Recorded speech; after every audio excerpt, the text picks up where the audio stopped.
राधे कृष्ण, जय गोपाल, जय श्री कृष्ण। सभी मेरे प्यारे प्रिय बंधु बांधव एवं समाज के सभी भगवान के लाडले और भगवान श्री कृष्ण के दुलारे सभी भक्तवृंद, सबको जय श्री कृष्ण। आने वाली जन्माष्टमी की बहुत बहुत हार्दिक शुभकामनाएं, मंगल कामनाएं।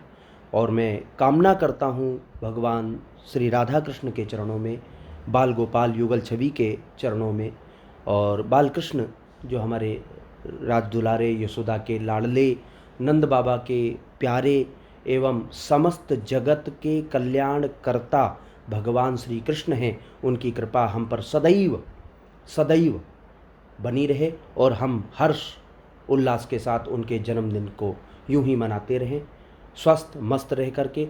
जन्माद्यस्य यतोऽन्वयादितरतश्चार्थेषु विघ्नस्वराट् तेने ब्रह्महृदायादिकवये मुह्यन्ति यत्सूरयः। तेजो वारिमृदां यथा विनिमयो यत्र त्रिसर्गो मृषा धाम्ना स्वेन सदा निरस्तकुहकं सत्यं परं धीमहि। जो सत्य है, जो सत्यचित आनंद है, जो सत्य है, वो पूर्णतया से चित्त में रहते हैं। जब चित्त में उनका प्रवेश होता है तो आनंद स्वयं आ जाता है। जैसे कि माता यशोदा हरि को जगावे, जागो उठो मोहन नैन खोलो। माता यशोदा हरि को जगावे, जागो उठो मोहन नैन खोलो। द्वारे खड़े गोप उस समय थे, और मैं थोड़ा सा परिवर्तन करता हूँ। द्वारे खड़े हम सब भक्त बुला रहे हैं, जागो उठो मोहन नैन खोलो। तो इस प्रकार से हमें उनको जगाना है, उनको जगा करके यह बताना है कि प्रभु हमारे ऊपर दया करो, हमारे ऊपर दिग्दृष्टि डालो, जिससे कि हमारा आत्म कल्याण हो, आत्म साक्षात्कार हो, आत्मबोध हो, आत्म तल्लीनता के साथ में भाव सहित हम अपने आस्था श्रद्धा के द्वारा आपके श्री चरणों का चरणोदक पान कर सकें और आपके चरण रज को अपने मस्तिष्क पर लगा सकें। ऐसी कृपा हमारे ऊपर करिए। हम यही कामना करते हैं कि श्री कृष्ण जन्माष्टमी जो हम सब लोग बड़े ही हर्ष के साथ में मनाते हैं, प्रतिवर्ष मनाते हैं, और जिस जन्माष्टमी को मनाने के लिए हमें पूर्ण वर्ष प्रतीक्षा करनी पड़ती है, वह हमारे बीच में आ गई है। हम सभी विधि विधान से भगवान का पूजन करें, पंचामृत से उनको स्नान कराएं, दूध, दही, घृत, शहद, शर्करा एवं सभी को मिला करके पंचामृत बना करके उनका स्नान कराएं, दही और माखन से उनका भोग लगाएं, और रात्रि के 12 बजे उनका हर्ष के साथ में जन्मदिन मनाएं, दीप जलाएं, और साथ साथ में जितने भी आपके घर में बाल गोपाल हैं, छोटे छोटे कन्याएं हैं, छोटे छोटे बालक हैं, उनको सबको उसी प्रकार की पोशाक पहनाएं जो भगवान श्री कृष्ण को पसंद है। धोतियाँ पहनाएं, कुर्ते पहनाएं, उनके चंदन लगाएं, और चंदन भी मलियागिरी जो घिस कर के चंदन लगाया जाता है, भगवान को बहुत प्रिय है। उनका पूर्णतः आपके सभी के पास में मुझे लगता है शालिग्राम भगवान होंगे, सभी के पास में लड्डू गोपाल होंगे। उनका अच्छी प्रकार से लेपन करें। चंदन का लेपन करने के बाद में उनको दिव्य पोशाक से उनको सजाएं, अन्य अन्य प्रकार के पुष्पमालाओं से उनको सुशोभित करें, इत्र अवश्य छिड़कें, और गुलाब जल उन पे छिड़कने के बाद में, गुलाब जल से उनको स्नान कराने के बाद में, उस गुलाब जल को लेकर के अपने घर के कोने कोने में छिड़काव करें, जिससे कि किसी भी नेगेटिविटी जो ऊर्जा होती है उसका खात्मा हो सके, वो दूर जा सके, वो हमसे भिन्न हो सके, और हमारे घर में भगवान श्री कृष्ण के साथ में जितनी भी रिद्धियाँ सिद्धियाँ हैं, जितनी भी उनकी शक्तियाँ हैं, वो सबका आवाहन हो सके और वो हमारे घर में विराजमान हो।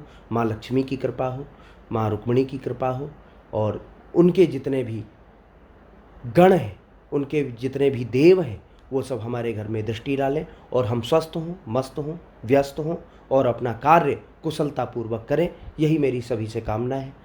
श्रावण में मैं आप सब लोगों के बीच में नहीं आ सका क्योंकि मेरा एक नियम है। मैं अपने पूज्य गुरुदेव के साथ में श्रावण मास जो महादेव के समीप बैठ कर के 12, 13, 14, 15 घंटे जो बैठ कर के गुरुदेव के साथ में पूजन किया जाता है, वो बहुत इस कलिकाल में अविस्मरणीय है, लेकिन उसको किया जाता है भगवान की कृपा से, महादेव के आशीर्वाद से। वो कार्य संपूर्ण होता है, पूरा मंथ संपूर्ण होता है, पूरा महीना हम महादेव के पास में रहते हैं। और उसके तत्काल बाद जो ये 7 दिन बाद ही जन्माष्टमी का जो त्यौहार आता है, ये अति महत्वपूर्ण है। इस त्यौहार में सभी को घर में सजा करके अपने घरों को सजाया जाए और सजाने के बाद में ऐसा प्रतीत करना चाहिए, ऐसा महसूस करना चाहिए कि परमात्मा का जन्म हमारे घर में हुआ है। और जिस दिन ऐसा महसूस करेंगे, देखिए परमात्मा एक एहसास है, और जब वो एहसास अंदर से व्यक्त होता है, तब वो परमात्मा हमें अभिव्यक्ति नहीं, हमें व्यक्त कराने लगता है कि मैं तुम्हारे बहुत करीब हूँ। वास्तविकता में अगर जो आज सबसे ज़्यादा, आज कल हमेशा कोई भी सबसे ज़्यादा करीब है, तो देवता हमारे करीब होते हैं, देवी हमारे करीब होती हैं। तो इसलिए हमें पूर्णतया ये ध्यान में रखना है, ये स्मरण रखना है कि परमात्मा हमारे बहुत करीब हैं, बहुत करीब हैं, बहुत नज़दीक हैं। वो हमारे सारे कार्य कर देंगे जिस दिन हम लोगों से ना कह करके उनसे अपनी बात रखना प्रारंभ कर देंगे। ऐसा हमें एहसास होने लगेगा कि हमने बात कही है और उन्होंने हमारी बात को स्वीकार किया है, सुना है। तो इसलिए हमें उस बिंदु से जुड़ना है, उस तथ्य से जुड़ना है, उस भाव से जुड़ना है, उस आस्था से जुड़ना है, उस भक्ति से जुड़ना है, उस श्रद्धा से जुड़ना है, और उसी श्रद्धास्पद प्रणाली के द्वारा हमें उनका पूजन करना है, षोडशोपचार पूजन करना है। बढ़िया अच्छी सी सुगंधित धूप बत्ती लगानी है, जगमगाना है, उनका स्थान जो हो जगमगाए, उनका पालना लाएं, झूला झुलाएं, और ऐसा भाव रखें कि एक समय ऐसा भी आएगा जिस समय भगवान हमारे घर में भी अंशावतार से ही जन्म लेंगे, या हमारे घर के किसी भी बालक में भगवान का प्रवेश होगा, या भगवान ही स्वयं आकर के उस बालक को प्रदान करेंगे। जिन घरों में संततियां नहीं होती, मतलब बच्चे नहीं होते हैं, उनको लड्डू गोपाल का नित्य अर्चन करना चाहिए, पूजन करना चाहिए। पान के पत्ते पर अर्चन करना चाहिए, कमल के पुष्प से अर्चन करना चाहिए, तुलसी दल से अर्चन करना चाहिए, आंवले के फलों से अर्चन करना चाहिए। कई प्रकार हैं जिनसे उनका अर्चन करना चाहिए।